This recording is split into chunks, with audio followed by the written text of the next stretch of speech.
श्रीगुरुभ्यो नमः। हरि ओम्।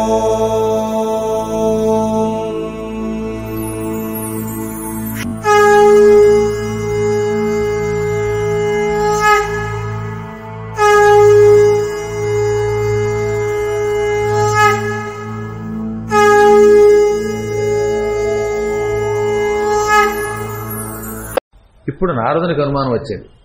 ఈ ఇద్దరిని పరిశీలించాం, ఇద్దరూ భక్తులే. కానీ ఈ మొదట నేను చదువుకున్నాను, అభిషేకంలో నేను మంత్రాలు వాడతాను అనుకున్నాడు. ఆ అహంకారం వల్ల ఆయనకి ముక్తి కొంతకాలం ఆలస్యం అవుతుంది. ఈయన వేం పట్టించుకోకుండా కేవలం శివుడు ఏదైనా చేయగలడనే నమ్మకంతో ఉండడం వల్ల తరించాడు. ప్రస్తుతం ఇదే భూలోకంలో ఇక్కడికి కొంచెం దగ్గరలో నర్మదా తీరంలో భృగువు అని ఒక మహర్షి తపస్సు చేస్తున్నాడు. ఈ భృగువు కూడా నీ అనుగ్రహం పొందుతాడా అన్నట్ట.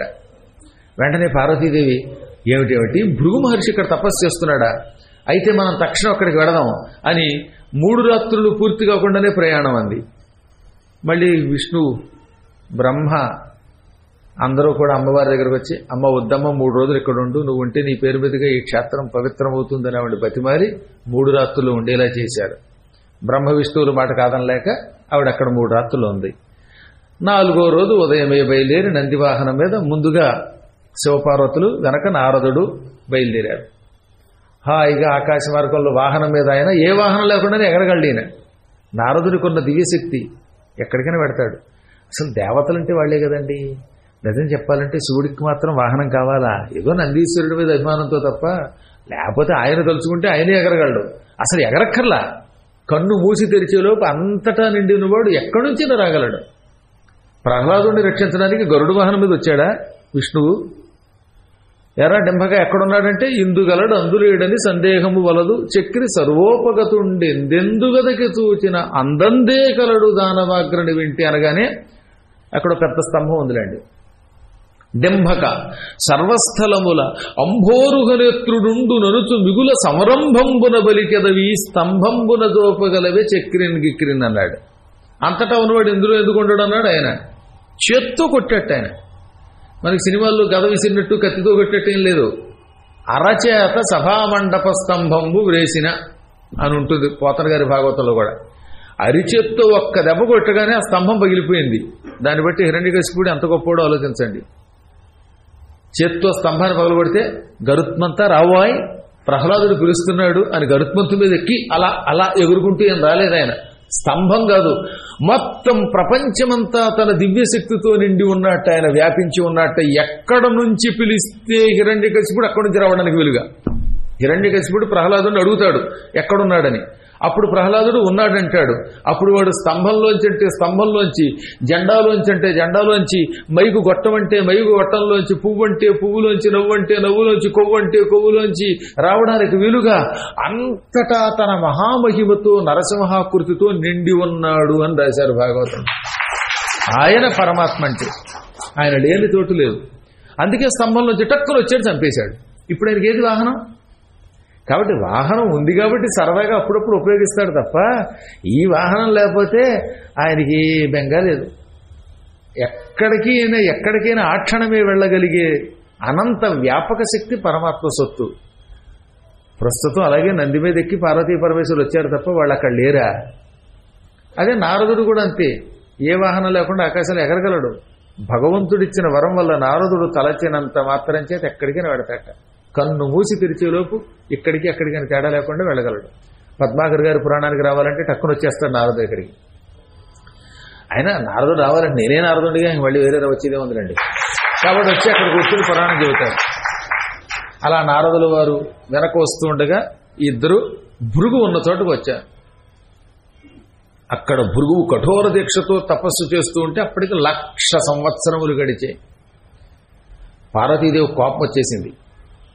అందుకే నిన్ను రుద్రుడని, ఉగ్రుడని, క్రోధి అంటారు అంది భర్తకేసి తిరిగి. ఏదో ఊరుమురిమి మంగళం మీద పడినట్టు మధ్యలో నా మీద పడ్డావేమిటి, ఆయన తపస్సు చేస్తూ ఉంటే అన్నాడు శివుడు. మరి నీ మీద పడక ఏమంటమంటావు? 1,00,000 సంవత్సరముల నుంచి తిండి లేక బక్క చిక్కిపోయి ఎండిపోయి ఈ నదీ తీరంలో శివశివ శివశివ అంటున్నాడా, ఓం నమశివాయ అంటున్నాడా, అంత కఠోర తపస్సు చేస్తున్న ఈ భక్తుణ్ణి అనుగ్రహించకుండా నాతో పాటు నంది మీద అటు ఇటు తిరుగుతావా, అసలు నీకు జాలి ఉందా అందండి ఆవిడ. ఇందులో ఈ కథ చదువుతున్నప్పుడు నేను ఆశ్చర్యపోయాను. శివుణ్ణి నిలదీసింది. ఈ ప్రపంచంలో మొగుడిని నిలదీసే శక్తి ఒక పెళ్ళానికే ఉందన్నారు. నేనల్లా, వ్యాసుడు అన్నాడు. వాడు అంత గొప్పవాడైనా వచ్చుగాక అలా పట్టుకుందా. ఇప్పుడు ఇక్కడ ఊరికే బయట ముసలాడు మా ముసలావాడు అంటాడు కానీ ఇంటికి వెళ్ళిందా, ఏమాయ ముసల్ అందా, ఇంకా ఆయన అస్సలు కింద పడవలసింది. ఆయనేంటి, మీరేంటి, నేనేంటి, మీకు నేను చెప్పాలేంటండి, టాప్ మోస్ట్ సీనియర్స్ మీరు.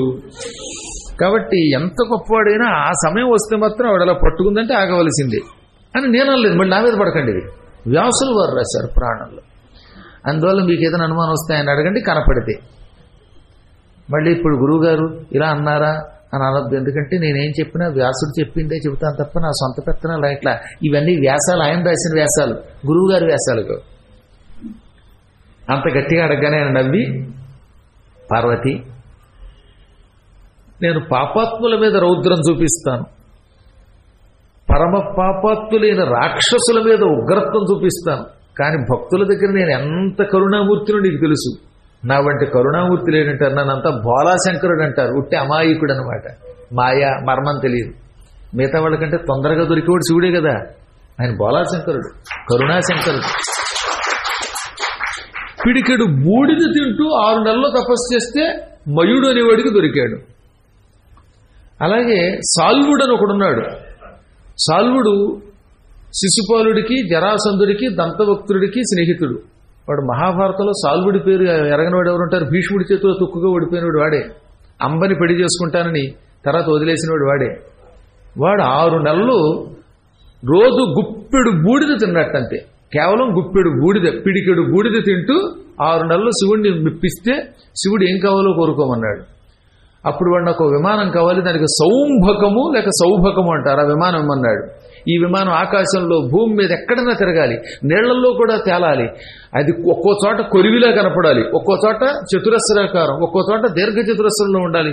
దానిలో బాత్రూములు, స్నానాలు, మలమూత్ర విసర్జన కావాల్సిన అన్ని ఏర్పాట్లు ఉండాలి. అది మామూలు విమానం కాదు, అద్భుతంగా ఉండాలి. అందులో అన్ని పదార్థాలు కోరితే రావాలి, ఆహారాలు రావాలి, కత్తులు, కటార్లు, గదలు ఉండాలి. ఈ విమానం ఇస్తే దీంతో కృష్ణుడు చంపుతానన్నాడు. వెంటనే ఇచ్చేసాడు ఆయన. పిడికెడు బూడి తింటే ఇచ్చేసాడు అడ్డగాడికి. అంత కరుణామూర్తి ఆయన. ఆ విమానంతో ద్వారక మీద దండెత్తాడు వాడు. ఆ సమయంలో రాజసూయాగంలో ఉన్నాడు కృష్ణుడు. ఆ యాగం అయ్యి వచ్చేలోపు ప్రద్యుమ్నాదులు ఆ విమానాన్ని సావుదెబ్బలు కొట్టారు. కానీ ఆ విమానం గొప్ప విమానం. చిట్ట చివరికి మళ్ళీ కృష్ణుడు వచ్చి వాడిని చిత్తకొడి చంపేశాడు. అది వేరే విషయం అనుకోండి. విమానాన్ని గప్తో కొడితే ఆ శ్రీకృష్ణుడి కౌమోదకి దెబ్బకి ఆ విమానం తుక్కు సముద్రంలో పడిపోయింది, ద్వారక దగ్గర పశ్చిమ సముద్రంలో. ఆ తర్వాత వాడిని కూడా నరికి అవతల పారేశాడు చక్రంతో. సాల్వుడు అలా చచ్చాడు. ఇలా పరమాత్ముడు అంటే లక్షణం ఏమిటి? పిలిస్తే పలుకుతాడు. చిన్న చిన్న తపస్సులకు వెచ్చుకుంటాడు. పెద్ద ఉగ్ర తపస్సు కూడా అక్కర్లా. అటువంటి పేరు నాకు, అటువంటిది నన్ను కరుణాస్వరూపుడు కాదు రుద్రుడు ఉగ్రుడు అంటున్నావు ఏమిటంటే, మరి ఉగ్రుడు కాక రుద్రుడు కాకేమిటి? 1,00,000 సంవత్సరములు తపస్సు చేసిన ఈ భృగు మహర్షిని నీవెందుకొని తొందరగా అనుగ్రహించలేదు? ఎందుకు అతనికి వరం ఇవ్వలేదు అనగా అదే ఆ కారణం. ఇతను పొద్దున్న తపస్సు చేసి సాయంకాలానికల్లా కోపం తెచ్చుకుంటాడు. కోపం వల్ల తపస్సు అంతా పాడైపోతుంది. తపస్సు పాడైపోతే నేనే వరం ఇస్తానన్నాడు ఆయన. పొద్దుట ఓం నమశివాయ అనేవాట, సాయంకాలానికి ఏదో కోపం వచ్చేస్తుంది అనమాట. కాకి కావు అంటే కోపం, కొంగ కోయి అంటే కోపం, అన్ని కోపాలే. కోపిష్టి వాడికి మహాతపస్సు నశించిపోతుంది. ఉదయం చేసిన పుణ్యం ఆ ఉదయమే, సాయంత్రం చేసిన పుణ్యం ఆ సాయంత్రమే కోపం వల్ల నశించిపోతుంది. ఎంత భయంకరం ఆలోచించారు ఇప్పుడు కోపం. ఈ కథ ఎప్పుడు మీరు గుర్తుపెట్టుకోండి.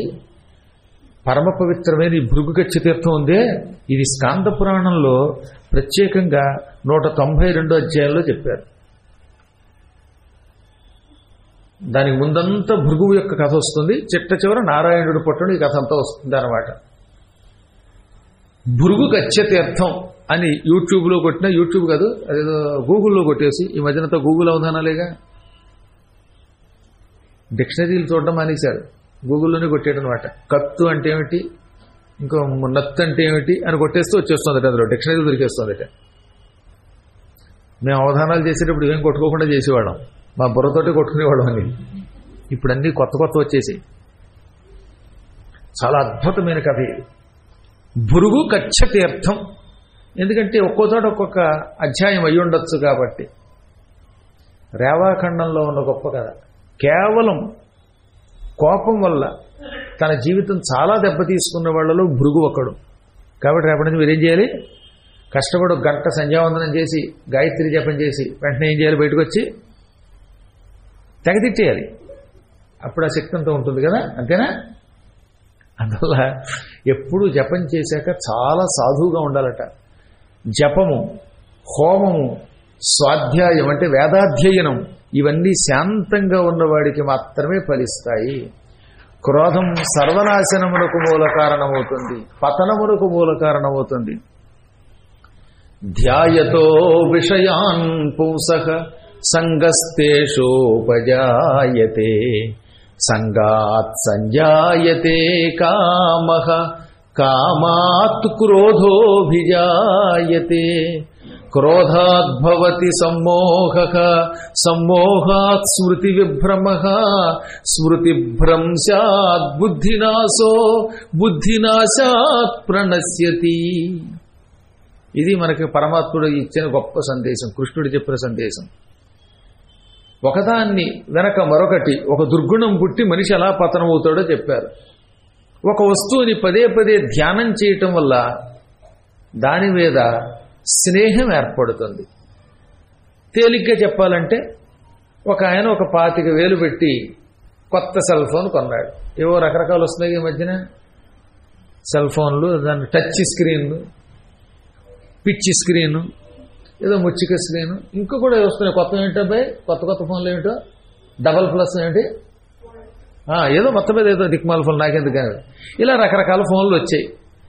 ఒకటికి బాగా డబ్బు ఉంది, అందుకని వాడు ఓ 25,000, 30,000, 50,000, 1,00,000 పెట్టు ఒక మంచి ఫోన్ కొన్నాడు. ఎలక్ట్రానిక్ ఫోను ఏదో అంటారు, తనకి ఈ ఫోన్కి చాలా పేర్లు వచ్చేస్తున్నాయి. ఐఫోన్, అది iPhone, you phone, we phone, ఇలాంటి ఫోన్ ఒకటి తెచ్చాడు. ఫోన్ తెచ్చినోడు తినగా ఉంటాడు కదా, ఉపన్యాసంలో పురాణం వింటూనే ఉన్నట్టుగా ఇలా గొట్ల గొప్పలు చూస్తూ మళ్ళీ ఎవడికి తెలియకుండా కిందలో నొక్కుంటూ ఉంటాడు. ఏమేవ్ 8 గురువుగారు వదిలేస్తారు. ఇవాళ శుక్రవారం, పెసరట్టు ఉప్మా, పెసరట్టు వేసేవు పెద్ద అట్టి అంటాడు. వెంటనే ఆవిడ, నీ మొహానికి ఉపన్యాసం అక్కడ చెబుతుంటే నేను ఇక్కడ పెసరట్టు వేయాలా, నాకు సీరియల్ లేదా అని ఆవిడ. ఇద్దరు కొట్టుకుంటుండదో మనకు తెలియదు. ఇది పెళ్ళైన వాడైతే. తాతగారు లాంటి వాళ్ళకి తెలియదు కాబట్టి ఆయన వెళ్ళిగానే ఏం ఎరగనట్టే వచ్చేటప్పుడు చెప్పేస్తారు, పులిహార చెయ్యి లేకపోతే పిండి అని. ఇలాంటి కూరగాళ్ళు వీళ్ళకుండే వీళ్ళకుంటాయి. ఒరే వాలీబాల్ ఆడుతున్నావా, నేను వచ్చేదాకా పురాణం అయ్యేదాకా ఇక్కడ గురువు గారి దగ్గర నమ్మించి చంద్రశేఖర్ అష్టకం చదువుతున్నాను ఏమనుకుంటున్నావు, నేను వచ్చేదాకా వాలీబాల్ పుచ్చుకున్నా పతంగం ఎగరేసిన ఊరుకోని రోయ్ అని వీడు. ఇలా ఎవడు కూడా ఈ టచ్ స్క్రీన్ కొట్టుకుంటూ ఉంటే ఈ ఫోన్ పక్కవాడు చూశాడు. వాడికి ఇంక అవధానం పోయింది. ఈ కుర్రాడికి ఇంత టచ్ స్క్రీన్ ఐఫోన్ ఉండగా నాకెందుకు ఉండకూడదని 2 సార్లు చూశాడనమాట. ధ్యాయతో విషయాన్ పుంసః, పుంసః పురుషునికి ధ్యానించడం వల్ల, అంటే ఈ వస్తువుని పదే పదే చూడడం వల్ల ఆ వస్తువే కావాలనే కోరిక కలగడం వల్ల స్నేహం ఏర్పడింది. పదే పదే వస్తువుని ధ్యానించాడు అనమాట. ధ్యానించడం అంటే ఏమిటనమాట, ఐఫోన్ ఐఫోన్ ఐఫోన్ అని వీడే ఐఫోన్ అయిపోయాడు. వాడు తానే ఫోన్ అయిపోయాడు. దాన్ని ఏమంటారు, సంగః తేషు ఉపజాయతే. ఆ వస్తువుల మీద వాడికి స్నేహం కావాలనేటటువంటి స్నేహం ఏర్పడింది. ఈ సంఘం ఏమవుతుంది, క్రమంగా ఫోన్ చూశాడు, దాని మీద వాడికి వ్యామోహం ఏర్పడింది. వ్యామోహమే స్నేహం అంటే. ఈ స్నేహం కొంత పెరిగిన తర్వాత సంగాత్ సంజాయతే కామః. ఈ సాంగత్యం వల్ల కోరిక ఏర్పడింది దాని మీద. ఇక్కడ క్రియాపదములలో ఎక్కడైనా ఉపసర్గ లేకుండా లేదు చూడండి. ఉపజాయతే, సంజాయతే అంటే ఒకదాని మీద ఒకటి ఇంకా పెరుగుతోందన్నమాట కోరిక. అది కావాలనే కామం పెరిగింది. ముందు చూశాడు, ఐఫోన్ మీద స్నేహం ఏర్పడింది. ఇప్పుడు ఈ స్నేహం ఏమైంది, ఈ ఫోను నాకు కావాలనే కోరికగా పరిణమించింది.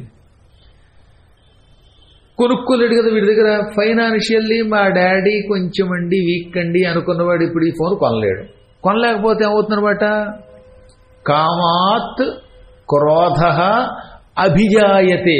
ఈ కోరిక వల్ల ఆ కోరిక తీర్చుకోలేకపోతున్నాను, ఫోను కొనలేకపోతున్నాను అనే బాధ క్రోధముగా పరిణమించింది. బాగా కోపం పుట్టేస్తున్నాను బట్ లోపల. ఒక్క ఐఫోన్ కొనుక్కోలేకపోతున్నాను, ఒక్క ఫోన్ కొనుక్కోలేకపోతున్నాను, గురువు గారితో విమానంలో వెళ్ళలేకపోతున్నాను, ఇలా ఏదో కోరిక మొత్తం మీద ఈ కోరిక పెరిగిపోయింది. ఆ కోరిక క్రోధం అయ్యింది. క్రోధం వల్ల ఏమవుతుంది ఇప్పుడు చూడండి, ఒకదాని తర్వాత ఎలా పతనం అవుతున్నాడు. ముందు చూశాడు, అది కావాలని ధ్యానించాడు, ధ్యానం వల్ల కోరిక పెరిగింది, కోరిక తిరగకపోతే క్రోధం వస్తుంది, క్రోధం వల్ల సమ్మోహ అంటే తనను తాను మర్చిపోతాడు, ఒళ్ళు తెలియదు, కోపం పెరిగిపోతే అయిపోతాడు, అప్పుడు వాడు పశువు అయిపోతాడు, తను మర్చిపోతాడు. అసలు తానెవరో తెలియని ఆలోచన తట్టని స్థితిని సమ్మోహం అంటారు. మీరు చూడండి, కోపం వచ్చినప్పుడు ఆలోచన వస్తుందో రాదు. అందుకే కోపం వస్తే నేను మనిషి కాదంటాడు, ఒప్పుకుంటున్నాడు వాడు. కోపం వస్తే వాడు రాక్షసులో పశువు అయిపోతాడు అనమాట. అందరూ ఆ మాట అంటారు, కోపం వచ్చిందంటే నేను మనిషి కాదని చెప్పేసుకుంటున్నాడు వాడు, నిజం చెబుతాడు. ఆ కోపం వల్ల వాడికి ఏ ఆలోచన పనిచేయదు, అప్పుడు వాడు ఏమైపోతాడో వాడికే తెలియదు. దాన్ని సమ్మోహం అన్నారు. ఈ సమ్మోహం వల్ల ఏమవుతుంది మళ్ళీ ఇప్పుడు సమ్మోహాత్ స్మృతి విభ్రమ. సమ్మోహం వల్ల జ్ఞాపక శక్తి నశించిపోతుంది. అప్పుడు వాడి పేరు కూడా వాడు గుర్తురాదు. అందుకే ఆ కోపంతో తడబడతాడు, అంటాడు, అసలు ఏం చేయాలో తెలియదు. జ్ఞాపక శక్తి క్రమంగా నశిస్తుంది. ఈ జ్ఞాపక శక్తి నశిస్తే ఏమవుతుంది, స్మృతి భ్రంశాత్ బుద్ధినాశ, తెలివితేటలు నాశనం అయిపోతాయి. జ్ఞాపక శక్తి పోతే తెలివి నశించిపోతుంది. బుద్ధి నశిస్తే ఏమవుతుంది ఇప్పుడు, బుద్ధినాశాత్ ప్రణశ్యతి. బుద్ధి నశిస్తే ఆ వ్యక్తి నశ్యతి అంటే నశిస్తాడు, ప్రణశ్యతి అంటే సర్వనాశనం అయిపోతాడు. ఇక వాడు ఎందుకు పలికినాడు, సర్వనాశనం అయిపోతాడు. ఒక్క వ్యవహారం ఎంత చివరికి తీసుకెళ్ళిందో ఆలోచించండి. ఇది తెలుసుకుని దేన్ని ధ్యానించకు, పరమాత్మని తప్ప పనికి మాలిన వస్తువుని ధ్యానించకు అని ప్రారంభంలో చెప్పారు. ఇన్నింటినీ నాశనం చేసేవి నిన్ను పడగొట్టే ప్రధానమైన శత్రువు, ఒక వ్యక్తికి శత్రువు ఎవరు, తపస్సుని, జ్ఞానమును, యాత్రలను, కుటుంబమును అన్నిటినీ నాశనం చేసే భయంకర నీచ పదార్థం క్రోధం. ఆ క్రోధం ఒక్కటి జయించామా ఇంక వాడిని మించిన వాడు లేడు. కానీ అంతకించుకున్న క్రోధం అంత తేలికపోతుంది. నేను చెప్పాక కథ మీకు 25 ఏళ్ళు తపస్సు చేసి కోపాన్ని జయించినట్టే ఉంటుంది వాడు. ఆ క్రోధమే భృగు మహర్షి యొక్క తపస్సు పాడి చేసేస్తుందిట. పగలు కష్టపడి నమశివాయ అండం, చీకటి పడగానే చిన్ని చిన్ని వాటికి కోపం తెచ్చుకోవడం. కప్ప ఎదురుపడితే కప్పని తిట్టేయటం, పాము ఎదురైతే పాముని తిట్టడం, మనిషి ఎదురైతే మనిషిని తిడతాడు. ఇప్పుడు ఏమైపోతుంది దానివల్ల? అందుకని ఎవరైనా ఇక్కడికి వచ్చి భక్తులు నిలబడితే అని తిట్టకండి, తపస్సు పాడైపోతుంది మీ తపస్సు. అప్పుడు టెక్నిక్, వాళ్ళని పంపాలి తప్పదు. పంపకపోతే వాళ్ళు వదలరు, గురువుగారి పాదాలు పట్టుకు పీకేస్తారు, ఉన్న 4 గోళ్ళు పీకుతారు. అందుకని రామ రామ రామ అనాలి. అందుకని మెడబట్టు గంటినా కూడా రామ అనండి, నడవండి అనకండి. రామ్మ చిలకమ్మ అని పాడితే ఇంకా తొందరగా తీసుకుపోతారు వాళ్ళు. ప్రేమతో గంటాల్సిందే తప్పదు. మరి ఏం చేస్తాం? మరి కోపం వల్ల మనం దెబ్బతింటున్నాం కనుక. ఈ పెద్ద గొప్ప సాధన. ఇక్కడ ఇంకో టెక్నిక్ ఉంది, గుర్తుపెట్టుకోండి. చాలా కాలం క్రితం ఒక అడవిలో ఒక పాము ఉంది, అందరినీ కాటేసేస్తుంది బుస్సుమని. ఆ పాము ఉంది అని భయపడి ఎవరో అడవి గుండా వెళ్ళడం మానేశారు. ఒకరోజు నట్టుగా నాబోటి ఒక మహర్షి వచ్చాడు. ఈ మహర్షి మీద కూడా కస్సుమని పడగెత్తి బుస్సుమని కాటైపోతూ ఉంటే, మీదకు వస్తూ ఉంటే మహర్షి వెంటనే ఖుమ్ అని ఒక మంత్రం చదివాడు. వెంటనే పాము బిగుసుకుపోయి కింద పడిపోయింది, దాని నోరు బిగుసుకుపోయింది. అప్పుడు అది అంది. ఎవరిని పడితే వాడిని కాటేసి చంపుతున్నావట, ఇలా కాటేసావంటే నీ మూతి బీసుకుపోయేలా చేస్తాను. కానీ అది పాపం ఇలా అంది. అంటే మూతి బీసుకుపోతే రేపు నేను కప్పలను ఎలా తింటాను, పీతలను ఎలా తింటాను, చచ్చిపోతానండి, నన్ను చంపేస్తారా అన్నట్టుగా. ఈ రోజు నుంచి నువ్వెవరిని చంపనంటే అప్పుడు నేను నీకు మూతి మళ్ళీ యథాప్రకారంగా వచ్చేలా చేస్తాను అనగానే అలాగేనండి అంది. ఆయన వెంటనే మళ్ళీ దాని నోరు తెరుచుకునేలా చేసి, జాగ్రత్త, ఇచ్చిన మాట తప్పేవో చంపేస్తా అని బెదిరించి వెళ్ళిపోయాడు. ఒక 2-3 నెలలయ్యాక మళ్ళీ తిరిగి వస్తూ, అవును మా డియరెస్ట్ ఫ్రెండ్ మా సర్పారావు, పామురావు ఎక్కడున్నారని అక్కడికి వస్తే పాము ఎక్కడ కనపడలా. కానీ ఒక పొదలోంచి మాత్రం అని ఏడుపులు వినబడ్డాయి, మూలుగులు వినబడ్డాయి. చూస్తే ఆ పొదలో చావడానికి సిద్ధంగా ఉంది పాము. ఒళ్ళంతా గాయాలి, నెత్తురు వడుతోంది. ఇదేమిటి నాగరాజు ఇలా అయిపోయామంటే మీ దయ వల్లేనండి ఇలా అయిపోయానండి.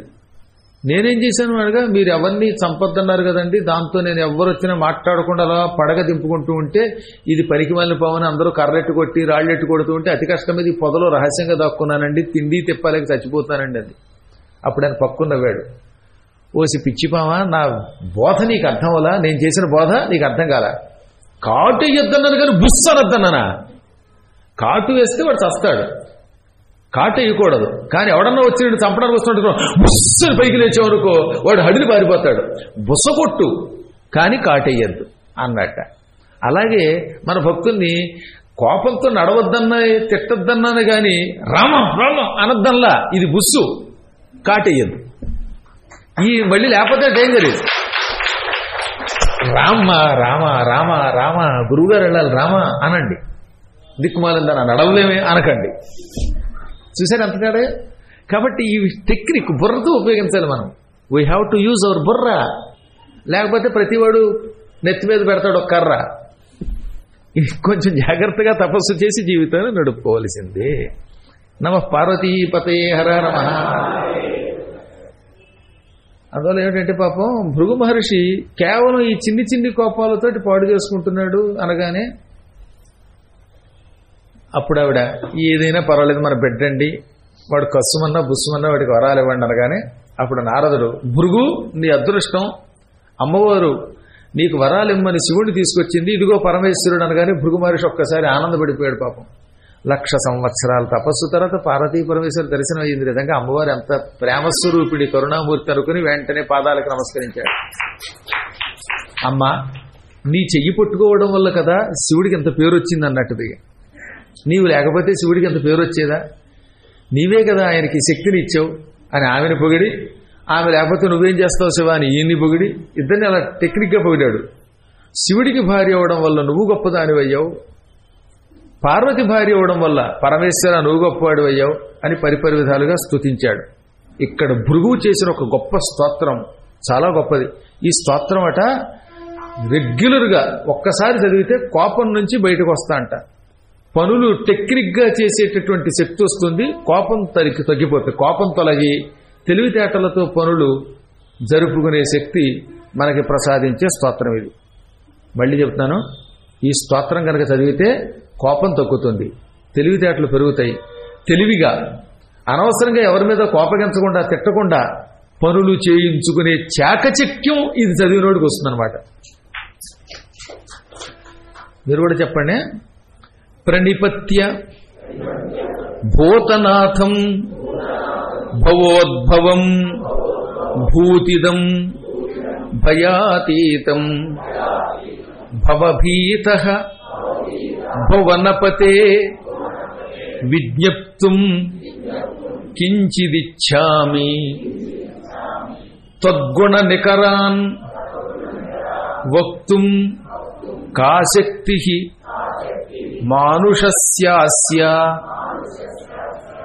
వాసుకిరపి న తావత్ వక్తుం వదన సహస్రం భవేద్యస్య భక్త్యా తథాపి శంకర శశిధర కరజాల ధవ.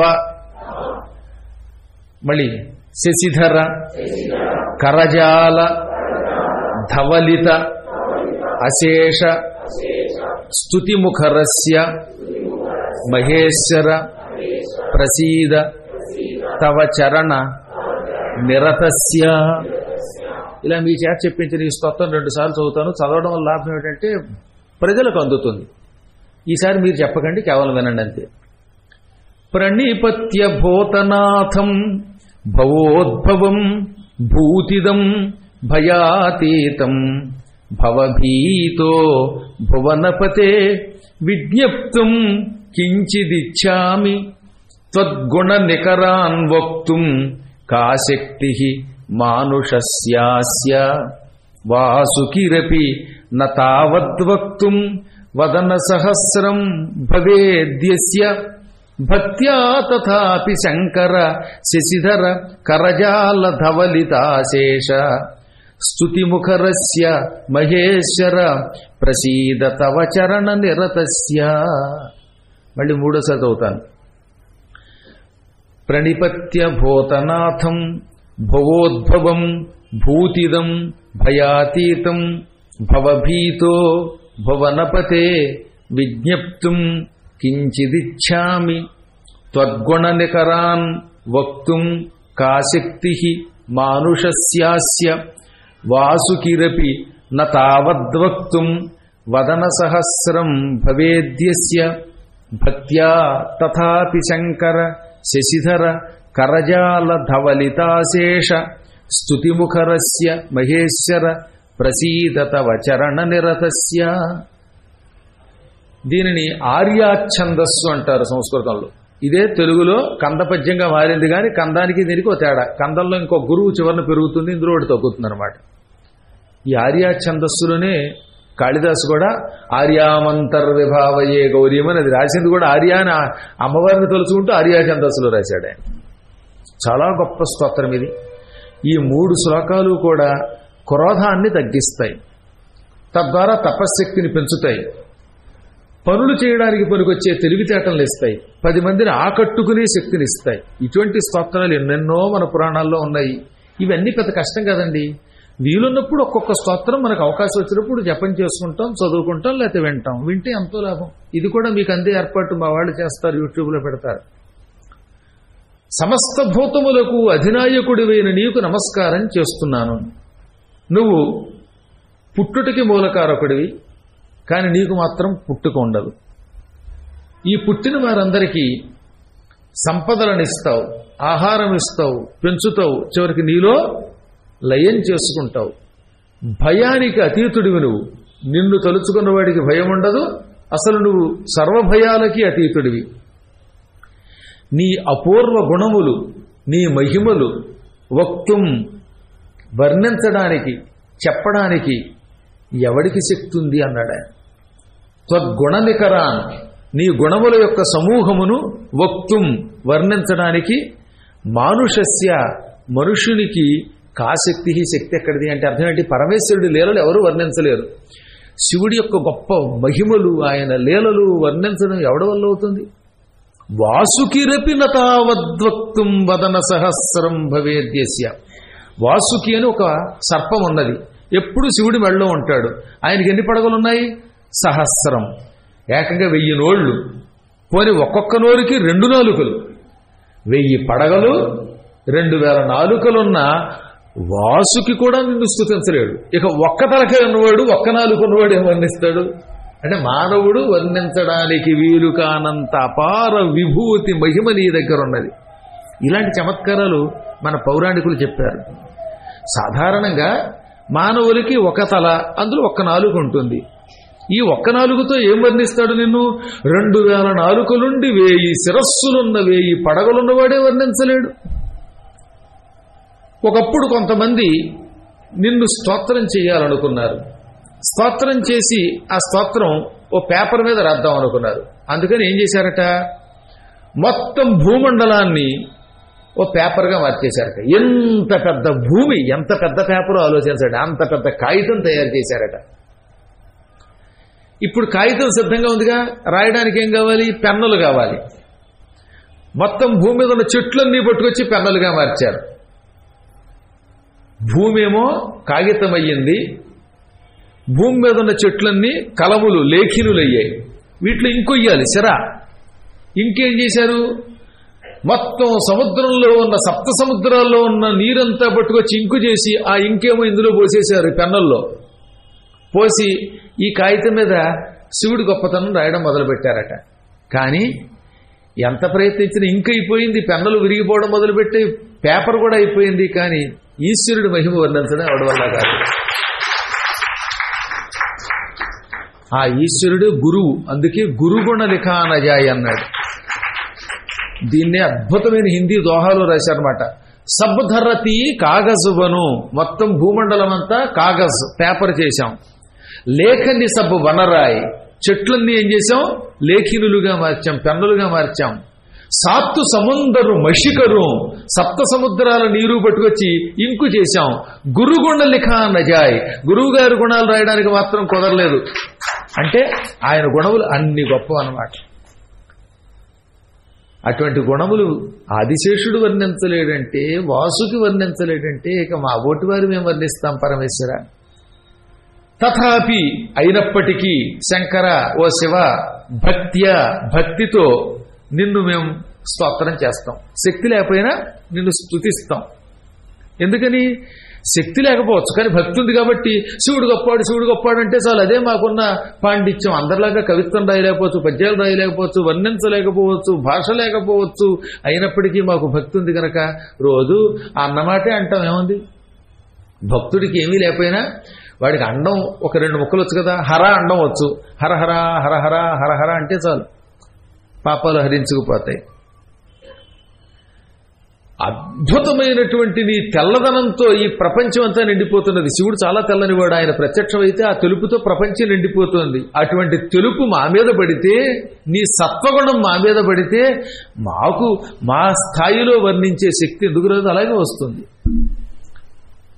ఒకవేళ నిన్ను స్తుతించటం చేత కాకపోయినా, నీ కాంతి మా మీద పడకపోయినా, నీ పాదాలు ఉన్నాయని నమ్ముతున్నాం, నీ పాదాలను రోజు పట్టుకుంటాం. నీ పాదాలు పట్టుకున్న మమ్మల్ని మహేశ్వర, ఓ పరమేశ్వర ప్రసీద, రక్షించు.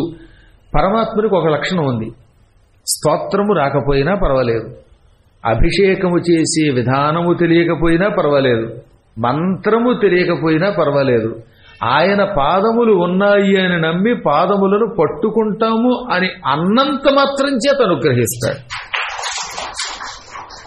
పట్టుకోవడం కూడా అక్కర్లేదట, పట్టుకుంటామంట అంటేనే అనుగ్రహిస్తాట. శివ నీ పాదాలు పట్టుకుంటాం అన్నాం, నిజానికి ఇంకా పట్టుకోలేదు, అయినా పట్టుకుంటాను అన్నావుగా, పాదాలు పకడో మేరే పాం, పకడో మేరే పాం అంటాడు అని అనుగ్రహిస్తాట. ఎంత గొప్పవాడు! అందుకనే ఇలాంటివి చదివితేనే మంచి పాటలు రాయగలుగుతాం. మంత్రం రాదంటున్నాడు ఈయన, తంత్రం రాదంటున్నాడు, భాష రాదంటున్నాడు, వాసుకు వర్ణించలేడు, నేను వర్ణించలేను అని భృగు అన్నాడు.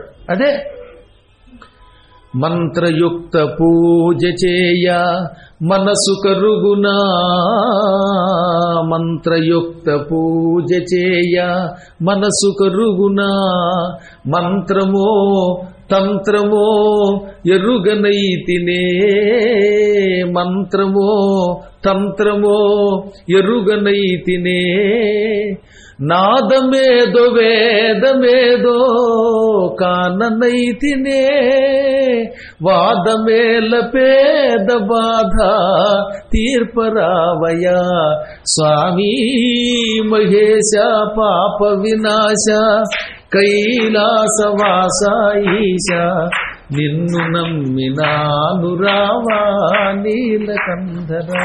ఎంత హాయిగా అన్నాడు. మంత్రయుక్త పూజ చేయ మనసు కరుగున, మంత్రం తెలియదు అన్నాడు, తంత్రం తెలియదు. నా మంత్రంలో యంత్రం తదపి చ నజానే స్తుతిమహో. ఆది శంకరాచార్యులు వారు చెప్పారు, నాకు మంత్రం తెలియదు. శంకరుడు అన్నాడు ఈ మాట పని. ఏదో మీ బోటివాడు నా బోటివాడు మాకేం తెలియదంటే ఒక అర్థం ఉంది. అసలు ఆయనకి తెలిసిన మంత్రములు, ఆయనకి తెలిసిన శాస్త్రాలు ఎవరికి తెలుసు? కేవలం 32 ఏళ్లలోపు ఎన్ని స్తోత్రములు రాశాడండి బాబోయ్. గణపతి మీద రాశాడు, ముదాకరాత్త మోదకం అంటూ, లక్ష్మీ నృసింహం అమదేహి కరావలంబం అంటూ అహోబలం వెళ్లి అహోబలంలో లక్ష్మీ నరసింహస్వామి మీద రాశాడు, శివానందలహరి రాశాడు, సౌందర్యలహరి రాశాడు, ఆంజనేయుడి మీద దారిత దశముఖ కీర్తి, దారిత దశముఖ కీర్తి పురతో మమ పాతు హనుమతో మూర్తి అని హనుమంతుడి మీద రాశాడు. కనకధారా స్తోత్రం రాసి లక్ష్మీదేవిని మెప్పించాడు. రాముడి మీద అద్భుతమైన స్తోత్రం రాశాడు. అదంతా పక్కన పెడితే భద్రాద్రి వెళ్ళాక అక్కడ భద్రాచల రాముడి మీద రోజు మనం చదువుకునే స్తోత్రం ఆయన రాసిందే. వామాంక స్థిత జానకీ పరిల సత్కోదండ దండంకరే చక్రంతోద్భకరేణ బాహుయుగళే శంఖం సరం దక్షిణే బిభ్రాణం జలజాత పత్ర నయనం భద్రాద్రి మూర్ధ్ని స్థితం కేయూరాది విభూషితం రఘుపతిం సౌమిత్రియుక్తం భజే అని రోజు భద్రాచలంలో చదివే స్తోత్రం ఆయనే రాశాడు. ఇలా ఒకటి కాదు, ఆయన రాయని స్తోత్రం అంటూ లేదు. ఇవన్నీ ఓ పక్కన పెడితే అద్వైత తత్వంతో చిదానంద రూపం శివోహం శివోహం అంటాడు, భజగోవిందం అంటాడు పక్కన. ఇన్ని స్తోత్రములు రాసిన మహాపండితుడు శంకరుడు మళ్ళీ వినయంగా అమ్మవారి దగ్గరికి వెళ్ళి, నా మంత్రం అమ్మా, నాకు నీ గురించిన మంత్రము తెలియదు, నో యంత్రం, యంత్రము తెలియదు. శ్రీచక్రం అంటాడు ఒకడు, ఇంకో యంత్రం అంటాడు ఒకడు. ఈ సుదర్శన యంత్రాలన్నీ మాకేం తెలియవు, యంత్రాలంటే ఏమిటో తెలియదు. ఆయనకి తెలియని యంత్రం లేదు, ఆయనకి తెలియని మంత్రం లేదు, ఆయన నాకేం తెలియదు అంటున్నాడు. ఎంత వినయంగా ఉండాలండి. ఇప్పుడు అర్థమైందా మీకు? తదపిచ నజాన స్తుతిమోహో, నీ స్తోత్రములు కూడా చేతగావు. ఇన్ని లక్షల స్తోత్రములు, సప్తకోటి మహామంత్రములు ఎరిగిన వాడు నిన్ను ఎలా స్తుతించాలో తెలియదు. నజానే ముద్రాస్తే, నీకు రకరకాల ముద్రలు ఉన్నాయి. ఏదో మత్స్య ముద్ర, కూర్మ ముద్ర, వరాహ ముద్ర, ఇన్ని రకాల ముద్రలు, మృగీ ముద్ర. ఈ ముద్రలు ఏవి నాకు తెలియవు. ముద్రలు లేకపోతేట స్తోత్రాలు చేసినా పూజ చేసినా వ్యర్థం అంటున్నారు. అమ్మా, నాకు ఈ ముద్రలు ఏం తెలియవు. తదపిచ నజానే స్తుతి కథా, పోని ఈ స్తోత్ర కథలు, పురాణ కథలు తెలుసా? అమ్మవారి ఈ లీల చేసింది, శివుడు ఈ లీల చేశాడు, విష్ణువు ఈ లీల చేశాడని పురాణాల్లో కథలు ఉంటాయి. ఆ స్తోత్ర కథలు తెలియదు. మరి ఇంకేం తెలుసు? నచ ఆహ్వానం, ఆహ్వానం చేయటం వచ్చా? అమ్మా, నిన్ను ఎలా ఆహ్వానించాలో కూడా తెలియదు.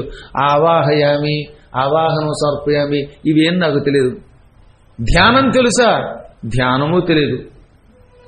నచాహ్వానం ధ్యానం, ఆహ్వానము తెలియదు, ధ్యానము తెలియదు. పోనీ కనీసం అమ్మవారి దగ్గర కూర్చుని అమ్మ అని ఏడవడం వచ్చా? అలా కాకపోయినా పరమాత్మ దగ్గర ఆనందంతో ఆనంద బాష్పాలు విడిపించబెట్టడం, ఆ విలపడము తెలియదు. ఇంకేం తెలుసు బాబు నీకు? ఏమీ తెలియదు అంటావంటే, ఏమీ తెలియకపోయినా నాకు ఒక్కటి తెలుసు అన్నాడు ఆయన. ఏమిటి? పరంజానే మాతః త్వదనుసరణం క్లేశహరణం. నాకేమీ తెలియకపోయినా నీవు ఉన్నావని గురువు గారు పద్మాకర్ గారు చెబుతున్నారు కాబట్టి ఓ పరమాత్మ నువ్వు ఉన్నావు అని, భగవంతుడు ఉన్నాడని నమ్మి ఆయనని అనుసరిస్తే చాలట. ఉన్నాడని నమ్మి వెంటబడితే చాలు.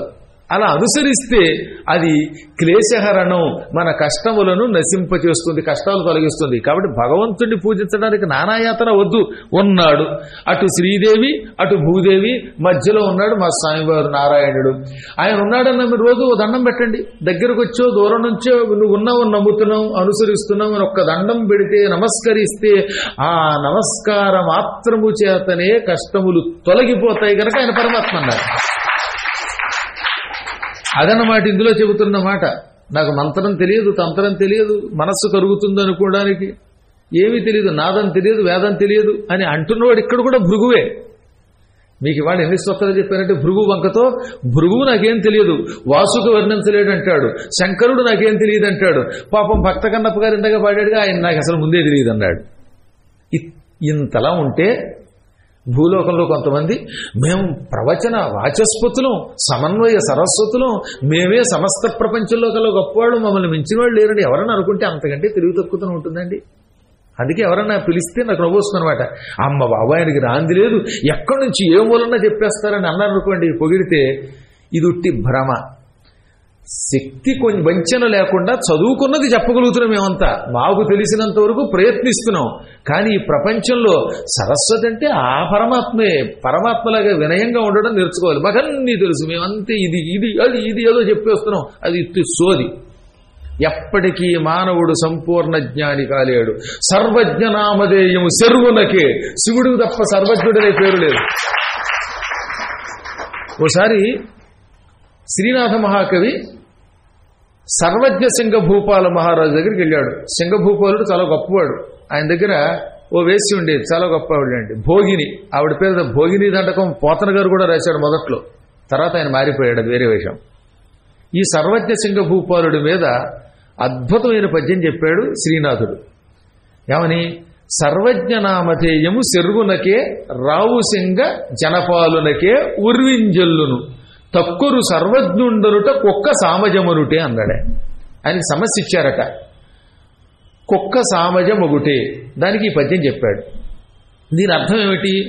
సర్వజ్ఞుడు అనే పేరు శివుడికే చెల్లుతుంది. మళ్ళీ భూలోకంలో ఎవరికి?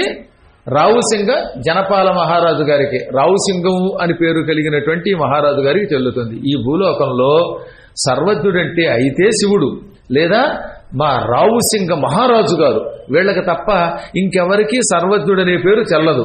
ఇంకెవరినైనా మనం సర్వజ్ఞుడు అనడము కుక్కని పట్టుకుని ఏనుగు అనడం అన్నాడు. కుక్క సామజమనుటే, కుక్కని ఎవరన్నా ఏనుగంటారా? అలాగే శివుణ్ణి ఈ మహారాజు గారిని తప్ప ఇంకెవరిని సర్వజ్ఞుడు అనకూడదు. అలా అంటే కుక్కని పట్టుకుని ఏనుగు అనడమే అన్నాడు. రాజుగారు మెచ్చుకుని ఈయనకి బోల్డ్ డబ్బు ఇచ్చాక దారిలో శిష్యులు ఉంటారుగా, పక్కన కూర్చున్న వాళ్ళు, ఏదో కప్పల వడియమో ఇంకో ఉప్పల దడియమో ఇలాంటి వాళ్ళు ఎవరో ఒకళ్ళు వచ్చి అన్నారు, గురువు గారు ఎంత డబ్బు ఇస్తే మాత్రం శివుడితో పోలుస్తారా? శివుడు సర్వజ్ఞుడు అంటే ఒప్పుకుంటాం, ఈ రావుసింగ మహారాజు గారిని కూడా సర్వజ్ఞుడు అంటారా అంటే నీకు అలా అర్థమైందా అన్నాడు ఆయన. మరి అలా అర్థమైంది అన్నట్టు ఈయన. సర్వజ్ఞ నామధేయము శర్వునకే అంటే సర్వజ్ఞుడనే పేరు కేవలం శివుడికే. రావుసింగ జనపాలునికి ఏయుర్వింజల్లును, వాడి పేరులో సర్వజ్ఞ సింగ భూపాలుడు అని పేరెట్టుకున్నాడు కానీ రావుసింగ జనపాలనకు ఏయుర్వింజల్లును ఏ లోకంలో చెల్లుతుంది? తక్కువరు అంటే శివుణ్ణి తప్ప మరొకటి ఎవరినైనా సర్వజ్ఞుండనుట కుక్క సామజమనుటే. అలా చెప్పాను నేను అన్నట్టు. కానీ ఆయన ఏమని చదువుకున్నాడు?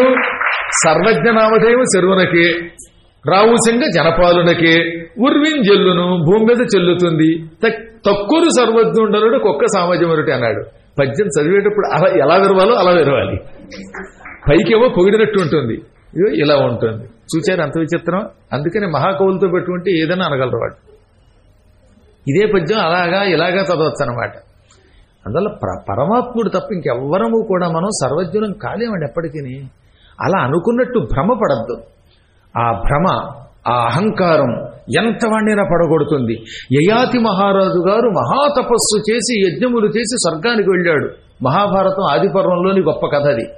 తీరా అక్కడికి వెళ్ళాక ఇంద్రుడు ఆయన పక్కనే కూర్చోబెట్టుకుని, ఏమి చేసి నువ్వు ఈ లోకానికి వచ్చావు, నా పక్కన కూర్చోగలిగావు అన్నాడు. ఓ బాంబు వేశాడు చిన్నగా. మహారాజా నువ్వేం పుణ్యం చేసుంటావు, పైకి వచ్చావు, రావడమే కాదు నీ పుణ్యానికి మెచ్చుకుని నేను నీకు స్వాగతం చెప్పి నా పక్కనే సీట్ ఇచ్చి కూర్చోబెట్టాను, నా పక్కన కూర్చోగలిగావంటే నువ్వు ఏం పుణ్యం చేసావు అన్నట్ట. ఏదో శివానుగ్రహం అనొచ్చు కదా, హరి కటాక్షం అనొచ్చుగా. ఈ ఇంద్రుడు ఏం పుణ్యం చేసి ఎక్కడ నా అంతటి వాడి పక్కన కూర్చున్నారు కానీ రెచ్చిపోయాడు. ఈయన మీసం వెలేసి, ఇంద్ర నా పుణ్యం అంటే మాటలా, నేను చేసిన దానములు, నేను చేసిన పుణ్యములు, నా తపస్సు ఈ ప్రపంచంలో ఎవరూ చేయలేదన్నాడు. వెంటనే ఇంద్రుడు, ఆత్మస్తుతి చేసుకున్నావు, నిన్ను నువ్వు పొగుడుకున్నావు కాబట్టి కిందకి పో అని తల్లకిందులుగా తోసేశాడు. పడిపోయాడు కింద. పడిపోయాడు వెంటనే స్వర్గం నుంచి. ఇంత తపస్సు చేసి కేవలం పైకెళ్ళి తనను తాను పొగుడుకోవటం వల్ల డామ్మని పడిపోయాడు. అదృష్టం ఆయనకు ఒక కూతురు కూడా ఉంది. ఆ కూతురికి 2 కొడుకులు ఉన్నారు. వాళ్ళు మనవలు దౌహిత్రులు. ఎవడన్నా పతనం అయితే మనవడు రక్షిస్తాట, ఎవడో కూతురు కొడుకు. అందుకని ఒక్క కూతురైనా ఉండాలని శాస్త్రం. కూతురు లేకుండా కొడుకులే ఉన్నవాడు పతనమే అని నేను అనలేదు, భారతం చెప్పింది. భారతం పంచమ వేదం భారతంలో ఆదిపర్వంలో ఉంది. ఇంటికి వెళ్ళాక కనీసం ఆదిపర్వం చదవండి ఒకసారి, వినండి, లేకపోతే గురువు గారు చెప్పిన ఆదిపర్వం మహాభారతం. అప్పుడు వాళ్ళు వచ్చి ఆయన్ని ప్రశ్నించి తిరిగి స్వర్గానికి పంపారు. కాబట్టి అనుక్షణం మనం చాలా జాగ్రత్తగా ఉండకపోతే మాత్రం ప్రమాదం చెప్పడానికి చెప్తాను. అంతేగాని ఇది ఏదో తెప్పడానికో మిమ్మల్ని నన్ను ఇంకోటి అనడంలా. మేము ఇంకా జాగ్రత్తగా ఉండాలి. నీకంటే కూడా పురాణము చెప్పేటటువంటి వాడు నాకంటే మించిన పండితుడు లేడు, నన్ను మించిన వాడు లేడని ఎప్పుడు అనుకోకూడదు. ఎప్పుడు అనుకోవడం అది ప్రమాదమే. ఒకరిని మించిన వాడు ఒకడు పుట్టాలి, ఒకరికంటే ఒకడు గొప్పవాడు ఉండాలి, ఉండి తీరుతారు. అది సృష్టి రహస్యం. వ్యాసుడి కంటే గొప్పవాడు శుకుడు, అవునా? వశిష్ఠుడు గొప్పవాడంటే ఆయన కంటే గొప్పవాడు శుకుడు. శక్తి కంటే గొప్పవాడు పరాశరుడు కంటే గొప్పవాడు వ్యాసుడు. అంత 18 పురాణాలు రాశారు. వ్యాసుడిని మించినవాడు శుకుడు వచ్చాడు. అలాగే ఆ శుకుడి కంటే ఇంకో అభినవ శుకుడు వస్తూనే ఉండాలి, నీకు కోరాలి. ఒకరిని మించిన వాడు ఒకటి రావాలని కోరుకోవాలి. ఈ హబ్బే నా భూతో నా భవిష్యత్ అది పలకడం నాకు ఈ మధ్య నా భూతు అన్నాం. ఈ బూతులు ఏమిటో కారణం బాత్తుమే భూతే అని. అలాగే కాకుండా ఒకరిని మించినవాడు కూడా ఉండాలనుకోవాలి తప్ప ఇంకెవడు రావడానికద్దు, రావాలి. అదే మంచిగా కోరుకోండి. ఇప్పుడు ఈ మధ్యన చాలా మంది అదే అంటారు, ఇంక మళ్ళీ అవధానాలు ఉండదేమో, పురాణాలు చెప్పేవాళ్ళు ఉండదేమో, లేకపోతే సంస్కృతం ఉండదేమో అనొద్దన్నా. ఎప్పుడైనా భూమి మీద పండితులు తగ్గుతూ ఉంటే కాంపెన్సేట్ చేయడానికి భగవంతుడు ఎక్కువ మందిని పంపుతాడు. అందుకే ఇది వరకు ఎన్నడూ లేనంత మంది పౌరాణికులు కొత్తగా పురాణములు చెప్పి భక్తుల్ని తయారు చేస్తున్నారు. ఆన్లైన్ అవధానాలు తయారైపోయారు ఇప్పుడు, అవునా? అందులో ఎప్పుడు అంతే. అది సృష్టి యొక్క రహస్యం. మరొక్కసారి చెప్పండి, నమః పార్వతీపతయే. ఈ విధంగా భృగు నేను సామాన్యుడు అనగానే శివుడు సంతోషపడిపోయాడు. ఈయనకి వరాలు ఇద్దాం అనుకునే సమయానికి మళ్ళీ ఒక చిన్న పరీక్ష పెట్టమన్నట్టు నారదుడు. ఈయన స్తోత్రం చేశాడు కదా, కొంచెం పరీక్షించు అని శివుడికి అసలు సైగ చేశాడు. వెంటనే వరాలు ఇవ్వకని వెంటనే అక్కడికి నందీశ్వరుడు వచ్చాడు. ఆయన నందీశ్వరుడిలో వచ్చుంటే పర్వాలేదు, మామూలు ఆభూతి కింద వచ్చి అని రంకేసింది. ఆ రంకేసినప్పుడు బుసలు వస్తాయిగా ముక్కుల్లోంచి, ఆ ముక్కుల్లోంచి కొంత నొరగా ఎంగిలి వచ్చి భృగువు మీద పడిపోయింది. శివుడు ఉన్నాడు ఎదురుగా, శివుడి స్తోత్రం చేస్తున్నాడు. ఎంతలో నందీశ్వరుడు వచ్చి అంబా అని ఒక కరుపరవగానే ఈ రంకేయగానే అందులోంచి వచ్చి ఎంగిలి పడింది. దిక్కుమాలని యొద్ద పరమేశ్వరుడు వచ్చి వరాలు ఇస్తూ ఉంటే ఆ సమయంలో నా మీద ఉమ్ముతావా అని వెంటనే కర్రొచ్చు దాన్ని వెంటబడ్డాడు. శివుడిని వదిలేశాడు ఇక్కడ పార్వతిని. శివపార్వతులు ఎక్కడే ఉన్నారు, అక్కడేమో పక్కనేమో నారదుడు ఉన్నాడు. అసలు శివుడు వరాలు ఇస్తున్నాడు, వరాలు పుచ్చుకున్నాము ఎంత మర్చిపోయి దిక్కుమాలిన ఎద్ద ముద్ద ఇదిగో చూడి కర్రతో కొడతానని వెంటబడ్డాడు. ఇంకా చూడండి, ముందు ఎద్దు వెనక భృగువు, ముందు ఎద్దు వెనక భృగువు, ఆక్సు వెనక వెక్స్ అయిపోయిన భృగువు, ఆక్సు వెక్స్. ఇక ముందుగా ఈ నందీశ్వరుడు స్వర్గానికి వెళ్ళాడు. స్వర్గానికి వెళ్ళిపోయాడు వెనక. అక్కడి నుంచి నందీశ్వరుడు ఎక్కడికంటే అక్కడ కర్రబుతున్నాడు. దొరుకు అంటాడు, అది చురుకని పరిగెడుతోంది. ఈయన దొరుకని పరిగెడుతున్నాడు. మొత్తం సప్తలోకాలు తిరిగి నందీశ్వరుడు చివరికి శివుడి దగ్గరికి వచ్చి అంటుంటే కర్రతో ఒక దెబ్బ కొట్టాడు. వెంటనే నంది చచ్చిపడిపోయింది కదా, నిజంగా చావడం కాదు, కావాలని అలా పడిపోయాడు, చచ్చిపడిపోయాడు. అని ఆయాసపడి నంది పడిపోగానే చూచావా పార్వతి, ఒక్క ఎద్దు తుమ్మితే దానికోసం 14 లోకాలు తిరిగి దాన్ని చంపేదాకా నిద్రపోలేదు అనగానే భృగువు ఇలా నెత్తి కొట్టుకుని చంపాలనుకోలేదండి, బెదిరిద్దాం అనుకున్నానండి, కర్రతో కూడా చచ్చిపడేటండి అన్నాడు ఆయన బుర్రకొక్కుని. అప్పుడు నారదుడు, చూసావనాయన నీ 1,00,000 సంవత్సరాలు తపస్సులాగే పాడైపోయింది. 1,00,000 సంవత్సరాల తర్వాత 101వ సంవత్సరంలో ఈ భిక్షాధికారి భిక్షపతి వచ్చాడు, ఆది భిక్షుడు. మా భిక్షపతి ఇంకో శిష్యుడు ఉన్నాడు ఇక్కడ నాకు, ఆయన చాలా గొప్పవాడు, ఆయన చాలా శాంతమూర్తి. ఇవాళ శంకుస్థాపన చేసుకుని రాలేదు, అంచేత ఆయన మంచి బిల్డింగ్ కట్టాక మనం తీసుకెళ్తాడు, అది వేరే విషయం. కానీ ఈ చిన్న విషయంలో అంత తపస్సు 1,00,000 సంవత్సరాలు తపస్సు చేసి ఆది భిక్షువు దగ్గరకు వచ్చి చివరికి కోపంతో పాడు చేస్తున్నాడు. చూసా, ఎప్పటికప్పుడు ఇంతే. పోని ఇదివరకు ఎవరూ లేనప్పుడు కోపం తెచ్చుకోవచ్చు, కానీ పరమేశ్వరుడు వచ్చి వాట్ యు వాంట్ అనగా అప్పుడు కూడా ఈ ఎద్దు కథలు పట్టుబెట్టాడు కర్మ. కాకపోతే ఇప్పుడు మీకు అర్థమైందా, గురువుగారు అంటారు, గురువుగారు చెప్పిన పని చేస్తూ ఉంటారు, సత్సంగంలో ఒకళ్ళు తెచ్చుకుంటూనే ఉంటారు. ఇంకేమిటిది, వాళ్ళంతా భృగువులు. ఈ గురువుగారేమో శివుడు, అమ్మగారు పార్వతి. మేము అలా చూస్తూనే ఉంటాం, వీళ్ళు ఒకళ్ళు వాట్సాప్లో తెచ్చుకుంటూనే ఉంటారు. నేను నీమే నువ్వేనంటాడు. ఆర్గనైజర్ యాత్ర ఆయనకేమో ఇంకొక ఆయనతో పడదు, ఆయనకేమో ఈయనతో పడదు. ఏం గొడవ వచ్చిందో తెలియట్లేదు అనమాట. ఇదో పెద్ద గొడవ అయిపోతుంది. అంటే ఇది నేను చెప్పట్లా, నా గురించి చెప్పట్లా. అంటే మా శిష్యులు చాలా మంచివాళ్ళు అండి, వాళ్ళ గురించి ఏదన్నా అంటే ఇంకేమన్నా ఉంది, ఆ చివర కూర్చున్న ఆయన కళ్ళు పోవు. అసలు సహజంగా ఇలా ఉంటారనమాట. అంటే శివుడు పార్వతి ఉంటే కూడా వాళ్ళ కోపాలు దక్కట్లేదంటే గురువు గారి దగ్గర కోపాలు ఏం పోతాయి. ఏమైనా సరే గురువుగారు ఆయన ఎలాంటి వాడు, ఆయన మాట విన్నంటాడు ఈయన. అబ్బెబ్బెబ్బే ఆయన మాట విన్నాను ఇంకొక ఆయన అంటాడు. ఆ రోజుల్లో భృగు పెద్ద గడ్డం పెట్టుకుని ఊపాడు. ఇప్పుడు మన వాళ్ళకి గడ్డం లేదు, కానీ ఒకళ్ళిద్దరు ఉంటే ఉండొచ్చుగా. కానీ మొత్తం మీద ఈ ఊపుళ్ళు, ఈ కోపాలు పోవడం లేదు, ఈ తాపాలు పోవడం లేదు. ఎప్పటికి పోతాయండి ఈ కోపాలు? ఈ కథ వింటే పోతుంది అనుకుంటాను నేను. ఈ భృగు కథ విన్నాక శివపార్వతులు అనుగ్రహించిన తరువాత కూడా నందీశ్వరుడు వెంట కర్రపుచ్చుకుని ఆయన్ని ఎద్దరుకుని కొట్టి చంపేసినటువంటి భృగువు కథ విన్నాక ఈ రోజు నుంచి మనము సంపూర్ణముగా క్రోధమును త్యజిద్దాం. అప్పుడు కూడా త్యజించకపోతే ఇక నేనే మిమ్మల్ని త్యజించడం, మీరు నన్ను త్యజించడం చేయాలి తప్పదు. మరి ఏం చేస్తున్నాం, ఏదో ఒకటి జరగాలి కదా మరి, అవునా? చాలా గొప్ప కథ ఈ కథను, అందుకే 1-2 సార్లు చెబుతాను అనమాట. నేను ఇది చదివి ఆశ్చర్యపోయాను. ఇందులో రవ్వంత అతిశయోక్తి లేదు. చంపేశాడండి, ఇద్దరు పడగొట్టేశాడు ఆయన. అప్పుడు ఏడ్చాడు ఎంత పొరపాటు చేశానని. అప్పుడు వెంటనే నంది లేచి కూర్చుంది. అయ్యో ఈయన నందీశ్వరుడు అన్నాడు. అప్పుడు ఆయన నందీశ్వరుడు తుమ్మి మీద ఎంగిలి వేస్తే ఎంత లాభం అంటే అసలు ఈ నందీశ్వరుడు రొట్లోంచి తొంగ రావడమే మన అదృష్టం, అమృతం. అది మనల్ని శాశ్వతంగా కైలాసానికి పట్టుకెడుతుంది. కానీ ఏం చేయను, క్షణికోద్రేకంతో దెబ్బతిన్నాను అని బాధపడిపోయి కన్నీళ్లు పెట్టుకున్నాడు. అప్పుడు పార్వతి అంది, ఏమైనప్పటికీ ఈయనకి వరం ఇవ్వాలి, అది నా కోరిక. ఈయన నా భక్తుడు, వీడు నా బిడ్డ, ఎన్ని తప్పులు చేసినా వాడిని నా బిడ్డ. అందుకని ఎప్పుడు అమ్మవారితో కలిసిన అయ్యని పూజించాలి. శివుణ్ణి ఉట్టి శివ అనకూడదు. నమశివాయ నమశివాయ, పార్వతీ సమేత పరమేశ్వర, లక్ష్మీనారాయణ. అప్పుడు నారాయణుడు వచ్చి ఆయన కోపగించిన పక్కన లక్ష్మీదేవి, పర్వాలేదులండి ఆ పద్మాకర్ గారు మన బిడ్డే, ఇచ్చేద్దాం ఆయనకి, మొత్తం నాగోలు రాసి ఇచ్చేద్దాం అంటుంది. ఆ లక్ష్మి లేకపోతే వచ్చే ఇబ్బందులు కొన్ని ఉన్నాయి. అందుకని పురుషుడు పురుషకారం, స్వామివారు పురుషుడు, లక్ష్మీదేవి పురుషకారం, శివుడు పురుషుడు, అమ్మవారు పురుషకారం. పురుషకారం అంటే పురుషుని చేత పని చేయించే కెపాసిటీ కలిగిన శక్తి.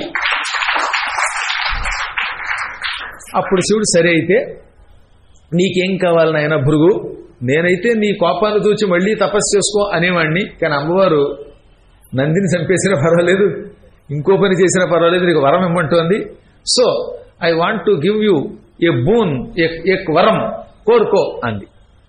కోరుకోమనగానే అప్పుడు ఆయన, స్వామి ఈ స్థలంలో నువ్వు క్రోధేశ్వరుడు అనే పేరుతో కొలువయ్యుందువుగాక.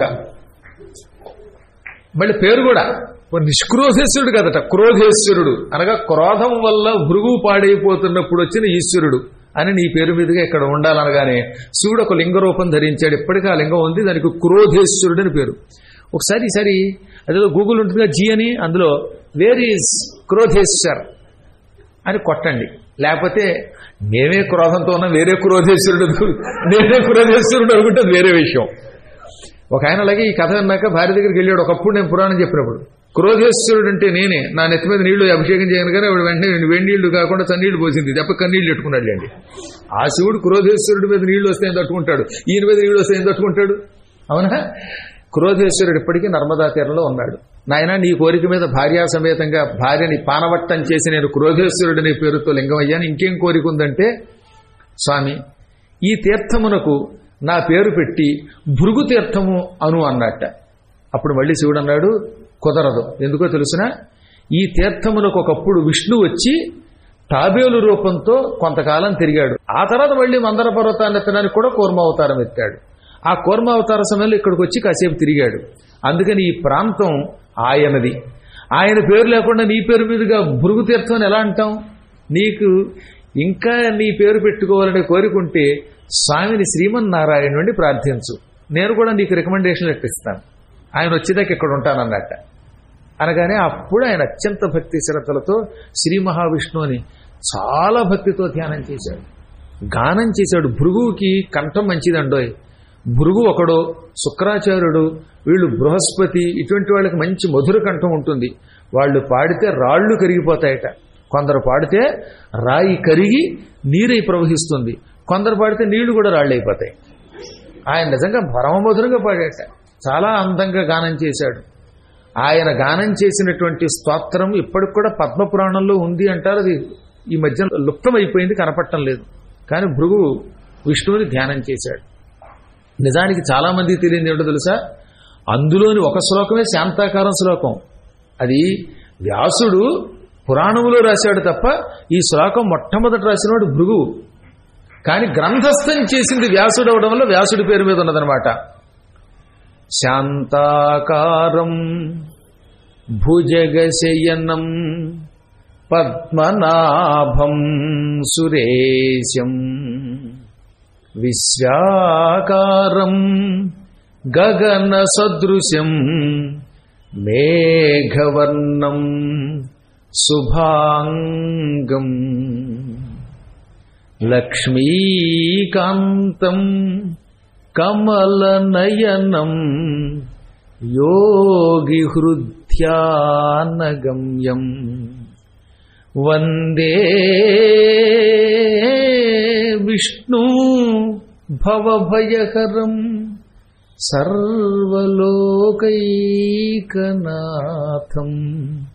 సర్వలోకైకనాథం.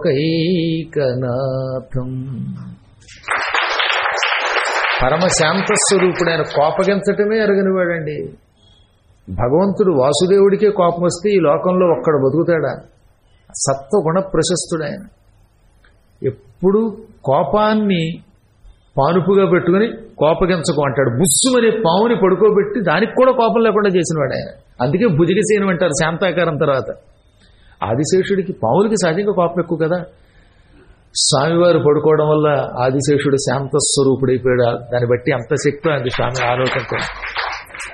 అంత విషము అంత క్రోధమున్నాయన్ని పానుపుగా చేసుకుని ఆయన చేత కూడా మహాకార్యములు చేయించే పరమాత్మ శ్రీమన్నారాయణుడు. అటువంటి విష్ణువుని ధ్యానించగానే శ్రీ మహావిష్ణువు ప్రత్యక్షమయ్యాడు. వెంటనే శివుడు భృగువు తరపున రికమెండేషన్ తానే తీసుకుని ఇలా అన్నాడు, స్వామి సర్వ జగన్నాథ, ఈ భృగువుకి ఈ తీర్థానికి తన పేరుండాలని కోరికున్నది. నీ అనుమతి అడగమన్నాను. నువ్వు అంటే నీ పేరు ఆయన పేరు కలిపి ఈ క్షేత్రం వరకు పెడతానన్నట్ట.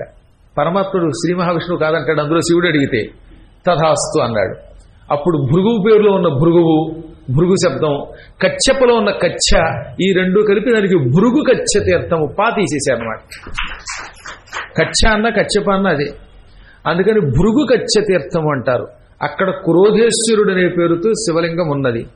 ఆనాడు భృగువు తపస్సుకు మెచ్చుకుని శివుడు ప్రత్యక్షమై వరాలిచ్చి విష్ణువు యొక్క అనుజ్ఞ తీసుకుని ఆయన యొక్క కచ్చపావతారం కూడా చేర్చి తయారు చేసిన క్షేత్రం అది. మహానుభావులు అక్కడ తపస్సు చేసి తీవ్ర క్రోధాన్ని తొలగించుకుంటారు, పరమశాంతత్వాన్ని పొందుతారు. అసలు అక్కడ నర్మదా నది జలం కూడా చాలా రుచిగా ఉంటుందండి. ఆ నీళ్లు చేతులకు తీసుకుంటే నిర్మలముగా ఉంటుందిట ఆ నీరు. ఆ నీరు ఇలా చేతులకు తీసుకుని ఆచమ్యాన్ని ఆచమనం చేసి ఆ నీరు తాగి అక్కడ శివన పంచాక్షరి అష్టాక్షరి కలిపి చెయ్యాలి. అంటే ఒకసారి ఓం నమ శివాయ, వెంటనే మళ్ళీ ఓం నమో నారాయణాయ అనండి. 3 సార్లు నేను చెప్తాను అనండి. ఓం నమ శివాయ, ఓం నమో నారాయణాయ, ఓం నమ శివాయ, ఓం నమో నారాయణాయ, ఓం నమ శివాయ, ఓం నమో నారాయణాయ. ఇలా ఈ భృగుగచ్చ తీర్థము క్రోధేశ్వరలింగం ఉన్న ప్రాంతంలో ఆచమనం చేసి ఆ నీళ్లతోటి ఈ మంత్రజపం విడిచిపెట్టకుండా తన శక్తిని బట్టి చేస్తే 108, కొంతమంది 1008, అంటే ఓసారి శివ ఓసారి నారాయణ అని జపం చేస్తే అటువంటి వాడు ఒకేసారి శివకేశవుల్ని దర్శనం చేసుకుంటాడు. వాళ్ళిద్దరూ ప్రత్యక్షమై ఏం చేస్తారట, భక్తితో చేసేవాడికి అంత్యకాలంలో దర్శనమిస్తారు. మళ్ళీ వాడికి పోయే కాలం వచ్చినప్పుడు దర్శనమిస్తారు. దర్శనమిచ్చి ఏం కావాలో కోరుకోమంటారు. దీనికి ఉదాహరణ మా నాన్నగారే. మా నాన్నగారు అలా ఎన్నో తిరిగినవారు కదా. ఆయన ఎప్పుడు నమశివాయ నమో నారాయణాయ ఈ రెండూ లేకుండా ఆయన ఎప్పుడు మాట్లాడలేదండి. ఇంకా చివరిలో ఒక 5-6 నెలల ముందు పోయే ముందు కొంచెం మాట తగ్గిపోయింది. ఎక్కువ కథలు లేకుండా మంచం మీద ఉన్నారు. చాలా తక్కువ కాలం తీసుకున్నారు, ఎక్కువ కాలం లేరు.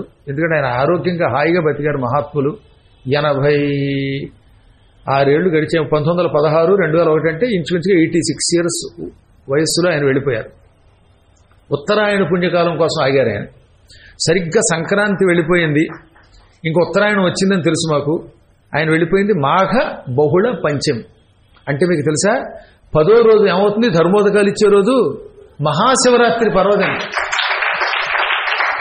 పంచమి నాడు వెళ్ళడం, సరిగ్గా ధర్మోదకాలు మాఘ బహుళ పంచమి నాడు పోయిన వాడికి శివరాత్రి అవుతుందన్నమాట. శివరాత్రి నాడు 10వ రోజు, తర్వాత రోజు 11వ రోజు. ఎంత చిత్రం అవుతుంది. ఆయన ఎప్పుడు ఏమనేవారు తెలుసా, శివకేశవులిద్దరికీ భేదం పాటించకండి, నేను అలాగే చేస్తున్నాను, మీరు చెయ్యండి. నర్మదా తీరంలో నేను అలా చేశాను, అందుకే నాకు చివరి రోజుల్లో శివుడు కనపడతాడు. సరిగ్గా శివరాత్రి నాడే మీరు ధర్మోదకాలు ఇవ్వగానే శివుడు కనపడతాడు. శివుడు కనపడి నన్ను వైకుంఠానికి పంపుతాడని వారే. చిత్రం ఏంటో తెలుసా, ఆయన పేరు వెంకటాచలపతి వెంకటేశ్వర శర్మ. ఆయన విష్ణువుకి అంకితం ఇచ్చారు. వెంకటేశ్వరుడికి తన కావ్యం చేసింది పంచాక్షరి, కానీ విష్ణువు యొక్క లోకానికి ఎడతారట. నిత్యం అలా చెయ్యండి అని చెప్పేవారు ఆయన. నిజంగా చెబుతున్నాను, ఈ శివకేశవ భేదం లేకుండా ఈ నర్మదా తీరంలో జపం చేసిన వాళ్ళకి అంత్యకాలంలో శివుడు కేశవుడు ఒకేసారి కనపడతారు. అప్పుడు శివుడు నీకేం కావాలి అని అడుగుతాడు, విష్ణువు కూడా అదే సమయంలో నీకేం కావాలని అడుగుతాడు. ఇద్దరిని చూడడమే మనం. మీ 2 లోకాలు చూపించండి అని అడగండి. ఆ 2 లోకాల్లో మనకి ఏది నచ్చితే అక్కడ వెళ్ళిపోవచ్చు. కొందరికి కైలాసం నచ్చుతుంది, కైలాసానికి పంపించు అంటే విష్ణువు పంపుతాడు కైలాసానికి. అదే కాకుండా కొంతమంది వైకుంఠానికి పంపన్నారు అనుకోండి, శివుడు వైకుంఠానికి పంపుతాడు. వైకుంఠానికి పంపే బాధ్యత శివుడిది, కైలాసానికి పంపే బాధ్యత విష్ణువుది. ఇంకో చిన్న విషయం చెప్పాలి. శంకరాచార్యుల వారి తల్లి శంకరుణ్ణి సన్యాసం తీసుకోవడానికి అనుమతించే ముందు చివరి రోజుల్లో వస్తానని మాట ఇచ్చాడు ఆయన. ఇంకా ఆవిడికి అంత్యకాలం సమీపించగానే, ప్రాణం పోయే సమయం రాగానే శంకరుణ్ణి తలుచుకుంది. శంకరుడు వచ్చాడు. రాగానే నాయన వచ్చావా, నన్ను మోక్షానికి పంపుతానన్నావు కదా, పంపించు అంటే, అమ్మా నీకు కైలాసం ఇష్టమా వైకుంఠం ఇష్టమా, రెండింటిలో ఎక్కడ కావాలంటే అక్కడికి పంపుతానన్నాడు ఆయన. అలాంటి కొడుకు నీకు అనాలండి బాబు. అటువంటి కొడుకు పుడితే అదృష్టం. ఆవిడ చాలా తెలివైంది. శంకరుడు ఎంత తెలివిగా అడిగితే ఆ శంకరుడిని కన్నా తల్లి కదా. ఎక్కడికన్నా వెళ్ళాలంటే అది ఏమిటో తెలియాలి కదా. కైలాసానికో వైకుంఠానికో వెళ్ళాలంటే కైలాసం ఎలా ఉంది, వైకుంఠం ఎలా ఉందో నాకు చూపిస్తే అప్పుడు నేను కోరుకుంటాను నాయన. కార్ల షాప్కి వెళ్ళాక ఏ కారు ఏదో టెస్ట్ చేసుకోవద్దు, మరి టెస్ట్ డ్రైవింగ్ అని ఉంటుంది. అప్పుడు టెస్ట్ అయ్యాక ఏది బెస్టో అక్కడికి వెడతాం అనగానే నవ్వి ఆయన కైలాసము చూపించాడు, వైకుంఠము చూపించాట, పూర్తిగా చూపించాట, క్షణాల్లో చూపించాడు. అప్పుడు ఆవిడ కైలాసము బాగానే ఉంది, వైకుంఠము బాగుంది, ఈ రెండింటిలో వైకుంఠం ఇంకొంచెం బాగుంది నాయన, నాకు అక్కడికి పంపించాలి. వైకుంఠంలో దగదగ వెలిగిపోతున్న నవరత్నాలు భవనాలు, ఆ అద్భుతమైన సప్త ప్రాకారాలు, గరుత్మంతుడు, లక్ష్మీదేవి, విష్ణుమూర్తి, ఓయ్ బాబోయ్, అందుకని please send me to Vaikuntham అంది. పంపాడు వైకుంఠానికి. కారణం ఆవిడ తన కుమారుడు అనుకోకుండా కుమారుణ్ణి గురువుగా భావించి ఆయన చెప్పినట్టుగా ఓం నమ శివాయ, ఓం నమో నారాయణ చేసి, ఈ రోజు నుంచి నేను మీకు చెబుతున్న సలహాని పాటిస్తే ఇప్పుడు వెంటనే వెళ్ళొచ్చుమా. ఆఫ్టర్ 100 years 100 ఏళ్ళు అయ్యాక పోయే కాలం వచ్చినప్పుడు విడుదల గారు. ఇప్పుడు వెళ్ళిపోతే రేపటి నుంచి సురాతలు అయిపోతారు. ఇంకా స్కాంద పురాణం 24 రోజులు మిగిలింది, 15 రోజులు మిగతా ఖండాలు, ఆఖరు 9 రోజులు కాశీఖండం. ఇంకా 2 విడతలు మిగిలింది. ఆ 2 విడతల్లో 15 రోజులు ఒకసారి, 9 రోజులు ఒకటి అనమాట. అన్నిట్లోకి పెద్ద విడత ఇది. 21 రోజులు ఏకధాటిన మీకోసం ఒక చోట కూర్చున్నానండి. గురువుగారు ఒక చోట ఇన్ని రోజులు ఎక్కడ ఉండరు, ఏ పీఠంలోనూ నేను ఏకధాటిన ఒకే చోట హైదరాబాద్లో మాత్రమే ఉంటున్నాను. నేను ఇంకెక్కడ ఉండటం లేదు. కాశీ పెడితే 9 రోజులు వచ్చేసాం, ద్వారకెడితే 7 రోజులు వచ్చేసాం. అవునా? ఏ యాత్రకి వెళ్ళినా 7 రోజులు దాటలేను కదా. ఇంతవరకు నేను 7 రోజులు దాటి ఉన్న క్షేత్రం ఎక్కడన్నా ఉంది అంటే అది కేవలం మా ఉప్పల క్షేత్రమే. దాదాపుగా 28 రోజులు ఉంటున్నాను అన్నమాట. 2వ తారీఖు దాకా ఎక్కడే ఉంటున్నాను. ఎక్కడ కదలకుండా అంటే అసలు కదలకుండా. వరల్డ్ రికార్డ్ నాకు. నేను పుట్టాక లేను ఇంతవరకు. అందుకని చెప్తాను, పుట్టాక లేను ఏకదాటినే. ఎందుకని ఒక వారం ఉంటే శనివారం ఆదివారం ఎక్కడికో తోట ఉపన్యాసానికి పోవడమే కదా నా పని. ఏ ఉద్యోగం చేస్తున్నప్పుడు కూడా లేను. ఏం విచిత్రం అనిపిస్తుంది ఈసారి నాకు. అందుకే ఉప్పలు గొప్ప క్షేత్రం.